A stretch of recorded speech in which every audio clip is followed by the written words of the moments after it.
Hello students, मैं Deepti Santosh saint Thomas college Bhilai education department से। मैं आज आपको BEd second sem paper 4 sociological perspectives of education से राष्ट्रीय पाठ्यचर्या संरचना शिक्षक शिक्षा 2009 के बारे में बताऊंगी, जिसे NCFTE 2009 भी कहते हैं, national curriculum framework teacher education 2009 भी कहते हैं। ये कहते हैं कि टीचर एजुकेशन जो है एक आइडियोलॉजी पे विश्वास रखती है, यानी teachers are made not born, यानी शिक्षक का निर्माण किया जाता है, शिक्षक पैदा नहीं होते। यानी वो इसलिए कहते हैं कि ऐसा कहा जाता है कि जैसे हमारी समाज बदल रही है, इसी तरह हमारे शिक्षा भी बदलती है, शिक्षा प्रणाली भी बदलती है, एजुकेशन सिस्टम चेंज होती है, इसी तरह टीचर एजुकेटर को भी चेंज होना चाहिए, टीचर एजुकेशन भी चेंज होना चाहिए, क्योंकि अपनी टीचर एजुकेशन जो है वो एवर इवॉल्विंग और डायनामिक है, जो बार बार बदलती है अपने ज़रूरतों के हिसाब से। तो NCFTE 2009 के बारे में विस्तार से बताने से पहले चलिए मैं आपको इनकी शुरुआत कैसे हुई बताती हूँ। ये जो NCFT जो है एक्चुअली NCTE यानी national council for teacher education ने इनका निर्माण किया था। किनका? NCFTE 2009 में NCFTE 2009 में निर्माण किया था। और किस आधार पे किए थे ये NCF 2005 और RTE 2009। ये NCF क्या है? नेशनल करिकुलम फ्रेमवर्क 2005 और RTE यानी right of education to free and compulsory education act 2009। ये दोनों को आधार बनाते हुए उन्होंने NCFTE का निर्माण 2009 का निर्माण किया। NCTE ने वो क्यों निर्माण किए? ये इनका निर्माण करने का पहला मेन रीजंस ये थे कि क्वालिटी इम्प्रूव करने के लिए जो स्कूल कॉलेज के टीचर्स को ट्रेन करना था, और इसी तरह इनके जो क्वालिटी इम्प्रूव करने के लिए इसका एक करिकुलम बनाना बहुत ज़रूरी था। इसी तरह NCFT in service, pre service teachers और जो भी टीचर एजुकेटर्स सबको कवर कर रहे थे, इन सब के लिए करिकुलम फ्रेमवर्क बनाए हैं। इसी तरह NCFT जो है एक देश की कोशिश थी कि टीचर एजुकेटर की स्थिति को सुधारने के लिए NCFT के द्वारा टीचर्स की जो स्थिति है देश में उसको सुधार सकते हैं और उन्हें आदर्श नवीनतम विचार वाले मानवीयता और सहानुभूति भरे शिक्षक के निर्माण कर सके। तो इनका यही उद्देश्य था और यही मेन रीजंस के कारण ये था। लेकिन आज हम NCFTE 2009 को पढ़ने से पहले थोड़ी सी जानकारी संक्षिप्त में NCF 2005 के बारे में भी समझ लेना चाहिए, क्योंकि ये विद्यार्थियों या स्टूडेंट्स के लिए बनाई गई थी। जैसे कि स्टूडेंट्स के लिए कैसी पाठ्यक्रम की संरचना की जानी चाहिए, क्या करिकुलम होनी चाहिए, पाठ्यक्रम कैसी होनी चाहिए, क्या होगी, इसी तरह उनके ज्ञान के बाहरी दुनिया से कैसे जोड़ा जाए, हाउ टू लिंक और relate their knowledge to external world, यानी उनके ज्ञान को बाहरी दुनिया से कैसे जोड़ा जाए। इसी तरह how to get rid of their rote learning habit, यानी रटने की प्रणाली को कैसे दूर करें। इसी तरह कैसे सर्वांगीण विकास किया जाए, यानी ओवरऑल डेवलपमेंट या कंस्ट्रक्टिव डेवलपमेंट ऑफ स्टूडेंट्स कैसे लाएं। इसी तरह how to give practical knowledge then bookish knowledge, यानी कैसे किताबी ज्ञान से बाहर ज्ञान दिया जाए। ये सब बच्चे और स्टूडेंट्स के लिए था।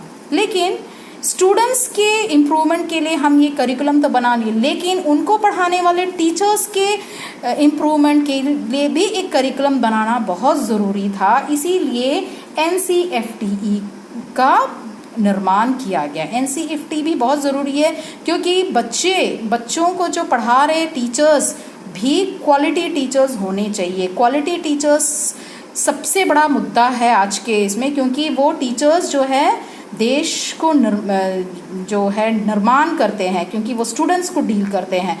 तो अच्छे टीचर्स, क्वालिटी टीचर्स ही अच्छे सिटीजन्स या अच्छे बच्चों को ये कर सकते, प्रमोट कर सकते हैं। इसीलिए अब हम बात करेंगे curriculum framework teacher education NCFTE 2009 के बारे में, है ना। तो इसमें क्या है, एक कमेटी बनी थी।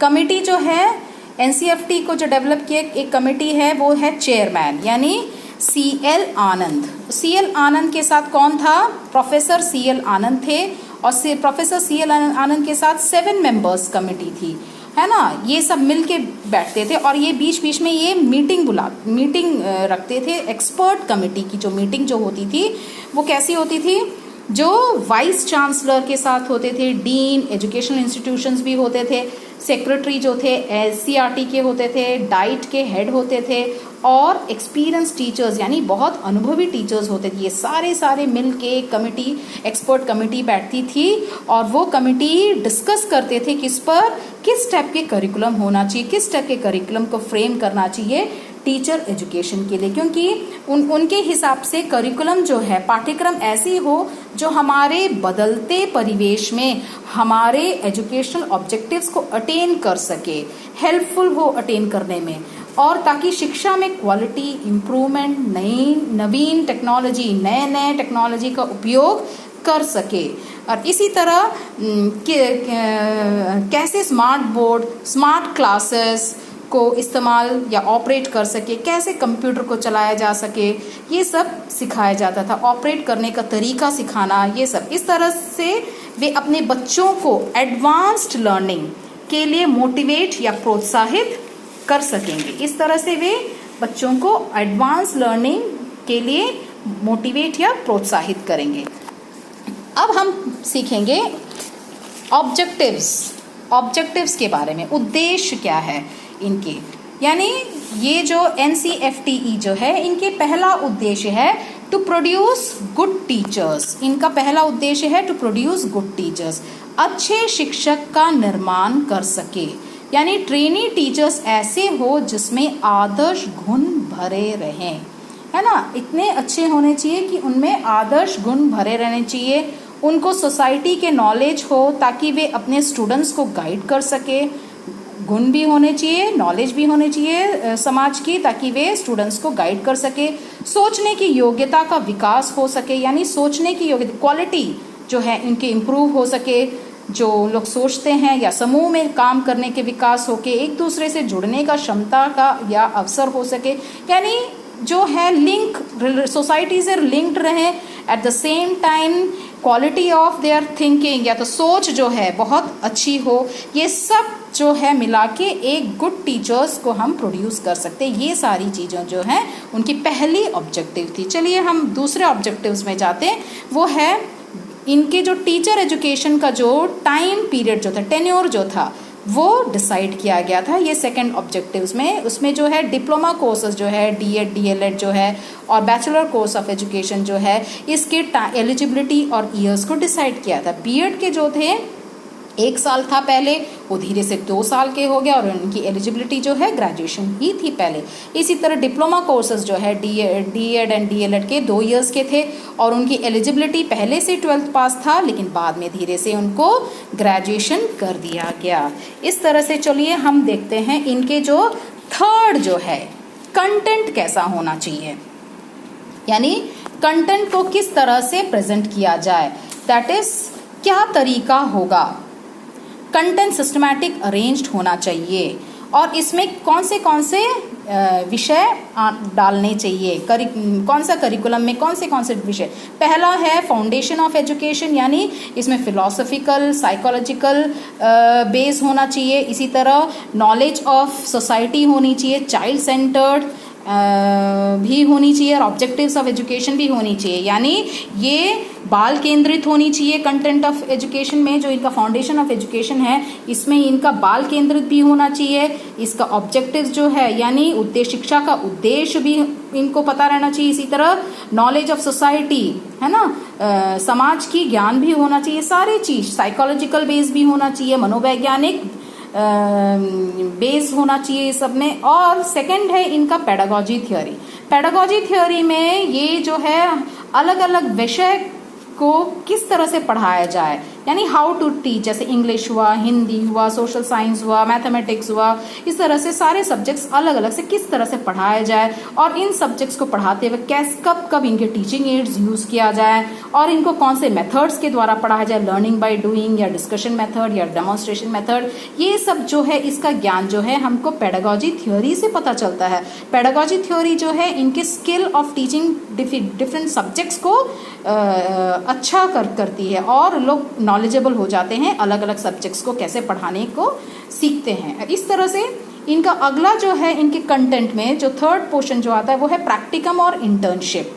यानी इंटर्नशिप कितने समय तक का होना चाहिए, कितने दिनों और या कितने महीनों का होना चाहिए। इसी तरह प्रैक्टिकम और इंटर्नशिप जो है ये सिखाता है कि स्टूडेंट्स के साथ कैसे डील करना चाहिए, कैसे स्कूल के एक्टिविटीज़ के बारे में जानें, या तो स्किल्स जो है उनके टीचिंग के स्किल्स जो है वो कैसे डेवलप करें।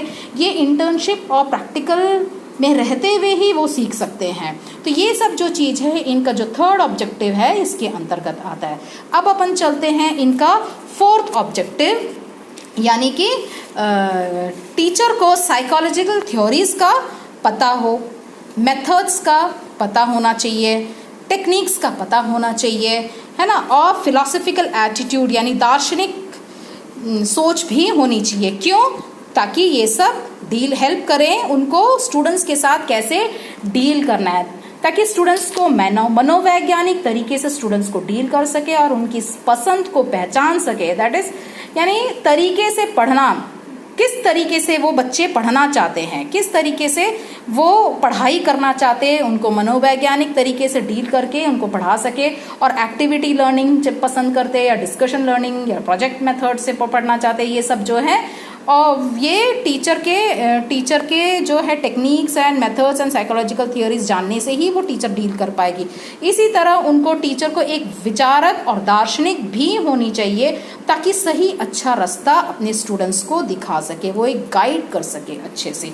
अब अगला है इनका पांचवा जो इनका जो ऑब्जेक्टिव जो है वो है इनका गाइडेंस यानी समय देना, मतलब ये तो टीचर को देना ही होता है, मतलब सम टाइम टू टाइम बच्चों को ये गाइडेंस की बहुत ज़रूरत होती है, स्टूडेंट्स को गाइडेंस देना होता है। इसीलिए टीचर ट्रेनीज जो है कि स्किल ऑफ गाइडिंग स्टूडेंट्स को डेवलप करना चाहिए या उनको सिखाया जाना चाहिए to bring overall development of students. मतलब टीचर्स को जो है इनका जो है ये गाइडेंस को जो है इम्प्रूव करनी चाहिए। टीचर्स के जो गाइडेंस को improve, skill of guiding students करने से क्या होता है कि बच्चों को सही रास्ता, सही मार्गदर्शन कर सकते हैं।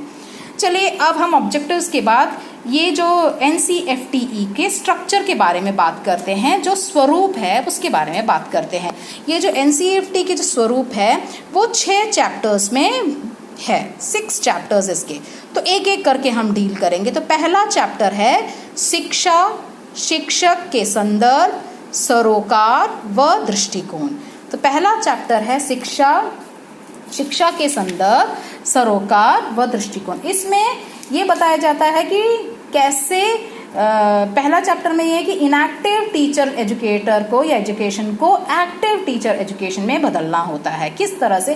क्योंकि आजकल की एक्टिव सोसाइटी या एक्टिव स्टूडेंट्स के बीच में टीचर एजुकेटर या टीचर एजुकेशन भी एक्टिव होना है, इनएक्टिव नहीं। वो ट्रेडिशनल से नोबल आइडियाज़ पे आए, न्यू आइडियाज़ में रहना है, यानी सक्रिय होना पड़ेगा।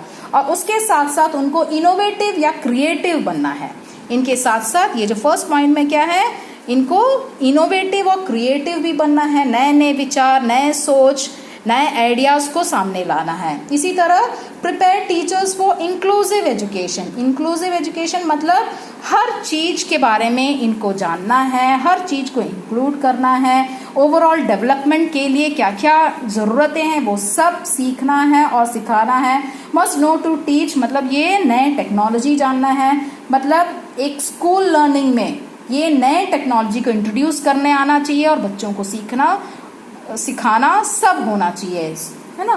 तो अब अपना नेक्स्ट चैप्टर है शिक्षक शिक्षा के प्रारंभिक पाठ्यक्रम, यानी curriculum areas of initial teacher education, यानी शिक्षक शिक्षा के प्रारंभिक पाठ्यक्रम। यानी करिकुलम जो है यहाँ पे 3 भागों में डिवाइड किया गया है। करिकुलम जो है इसमें सेकेंड पोर्शन की बात मैं कर रही हूँ, इसमें 3 भागों में विभाजित किया गया है। यानी फाउंडेशन ऑफ एजुकेशन है, यानी साइकोलॉजिकल होनी चाहिए, मनोवैज्ञानिक होनी चाहिए पहला वाला, और समाज की ज्ञान होनी चाहिए, शिक्षा के उद्देश्य से परिचित होनी चाहिए, बाल केंद्रित होनी चाहिए। तो ये तीनों चारों जो है पहला जो करिकुलम जो शिक्षा के प्रारंभिक पाठ्यक्रम में आने चाहिए। दूसरा क्या, पेडागॉजिक थ्योरीज के बारे में पता होनी चाहिए, यानी कैसे पढ़ाए, कब टीचिंग एड्स यूज़ करनी चाहिए, कौन सी मेथड्स को कब यूज़ करनी चाहिए, when and how and what to use, ये सब चीज़ें आनी चाहिए। और तीसरा जो है इनका है इंटर्नशिप और प्रैक्टिकम इंक्लूड होने चाहिए, जिसमें स्किल्स ऑफ टीचिंग सिखाया जा सके। इस तरह से तीसरा जो है शिक्षक शिक्षा योजना का पुनर्गठित पाठ्यक्रम, शिक्षक शिक्षा योजना का पुनर्गठित पाठ्यक्रम, है ना, इसके बारे में रीडिजाइन किया जाएगा। यानी इसमें बहुत सारी चीजें सिखाएगी। तो पहला है diploma in education. Diploma in education यानी डीएड, डीएलएड, ये सब क्या है, प्राइमरी टीचर्स को पढ़ाए जाने के लिए था।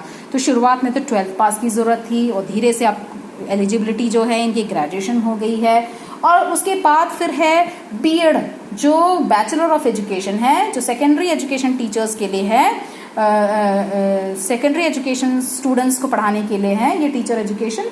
और ये एंट्रेंस एग्जाम्स के ही थ्रू ही आगे जा सकते हैं और 2 years के हो गए हैं और इनकी एलिजिबिलिटी जो है ग्रेजुएशन है।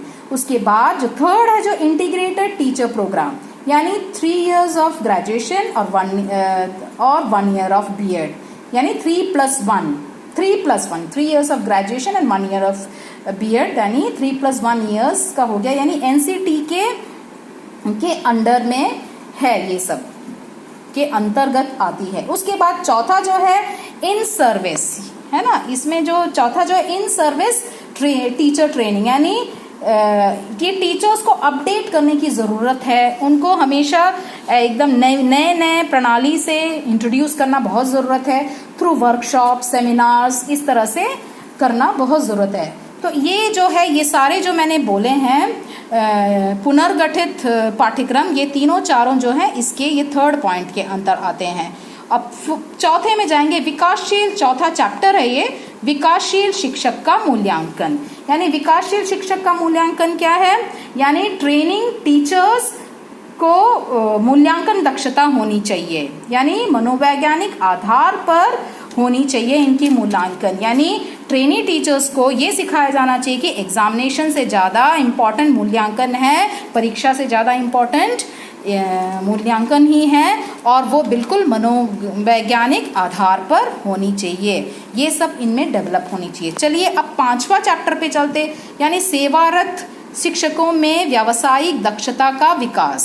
सेवारत शिक्षकों में व्यावसायिक दक्षता का विकास क्या है, इसमें क्या है, इनमें व्यावसायिक दक्षता को इम्प्रूव करना, यानी आईसीटी, कंप्यूटर एजुकेशन, यानी स्मार्ट बोर्ड ट्रेनिंग, ये सब की ट्रेनिंग, आईसीटी की ट्रेनिंग, ये सब की ट्रेनिंग देनी चाहिए टाइम से टाइम पे। और इसी तरह माइक्रो टीचिंग पर भी ध्यान देना चाहिए, माइक्रो टीचिंग स्किल को भी इम्प्रूव करने की कोशिश है। ये 5वीं वाली सेवारत शिक्षकों में व्यावसायिक दक्षता का विकास का मतलब वही है। अब छठा वाला आखिरी, यानी शिक्षक प्रशिक्षक की तैयारी, यानी preparing teacher educators, preparing teacher educators, यानी शिक्षक की एलिजिबिलिटी को इंक्रीज करने की बात किया गया है।